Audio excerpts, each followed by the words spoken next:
اب یہ انہوں نے ایک مسئلہ پوچھا ہے کہ اہل سنت محرم میں کالے کپڑے پہن سکتے ہیں اور 10 محرم کو شیعہ کی محفل میں جا سکتے ہیں اور گھر میں علم لگا سکتے ہیں؟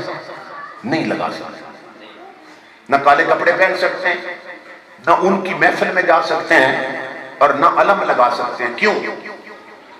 خود میں اپنی طرف سے نہیں کہہ رہا ہوں، میں آپ کو حضور کی حدیث پڑھ کے سنا دیتا ہوں۔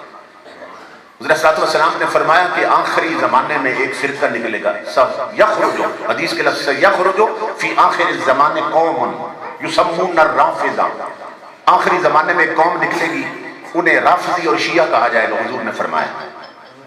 یہ دوسرا نام ہے شیعوں کا، رافضی۔ تو حضور نے فرمایا کہ وہ میرے صحابیوں کی توہین کریں گے، میرے صحابیوں سے بغض رکھیں گے، دشمنی رکھیں گے، ان کی بے ادبی اور توہین کریں گے۔ تو حضور نے فرمایا فلا تجالسوہم، نہ ان کی محفلوں میں جانا، ولا تؤکلوہم، نہ ان کے ساتھ کھانا پینا، ولا تشاربوہم، نہ ان کے ساتھ پینا، ولا تناکحوہم، نہ انہیں رشتے دینا نہ ان سے رشتے لینا، ولا تصلوا علیہم ولا تصلوا معہم، وہ مر جائیں تو ان پہ جنازے نہ پڑھنا، اور وہ اتنے ناپاک ہیں اور اتنے گندے اللہ کی نظر میں کہ کھڑے ہو تو ان کی سنگت میں نماز بھی نہ پڑھنا، نماز بھی نہ پڑھنا۔ یہ میرے بیگ میں فتویٰ موجود ہے، بیگ میں ایک میں ثبوت کے طور پہ میں نے رکھا ہے کہ چکوال کے قریب گاؤں ہے روپوال، اس علاقے میں پیر میر علی شاہ رحمۃ اللہ تعالیٰ علیہ 1935 میں کوئی جنازہ پڑھانے گئے تھے۔ آپ نے وہاں جنازہ پڑھایا تو کسی نے بتا دیا کہ یہاں پیچھے ایک رافضی بھی کھڑا تھا، شیعہ کھڑا تھا جنازے میں۔ جب جنازہ پڑھا چکے، اب بندے صفے توڑ کے جانے لگے تھے، پیر صاحب نے فرمایا لوگوں کو واپس بلاؤ اور لوگوں کو کہو صفے پھر بنائیں، کیونکہ ہم سے حضور کی حدیث کے خلاف عمل ہو گیا۔ آقا نے فرمایا تھا شیعہ کی سنگت میں بھی نماز نہ پڑھنا، اور ہم نے غلطی سے پڑھ لی ہے کہ رافضی کھڑا ہوا تھا۔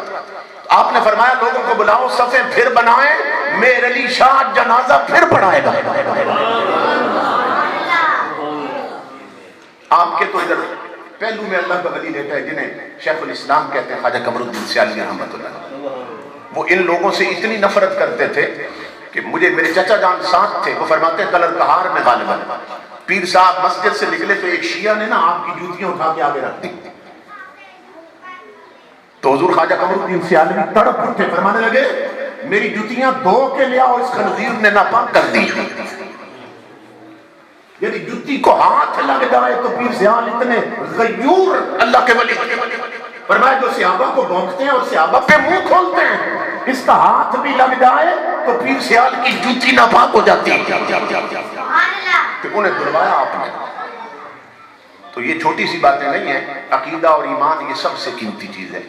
اپنے آپ کو حضور کی شریعت کے راستے پہ چلو، جس چیز سے حضور نے روکا اس سے رک جاؤ، جس پہ حکم دیا اس پہ چلو۔ اللہ میرے ان بھائیوں کو سلامت رکھے۔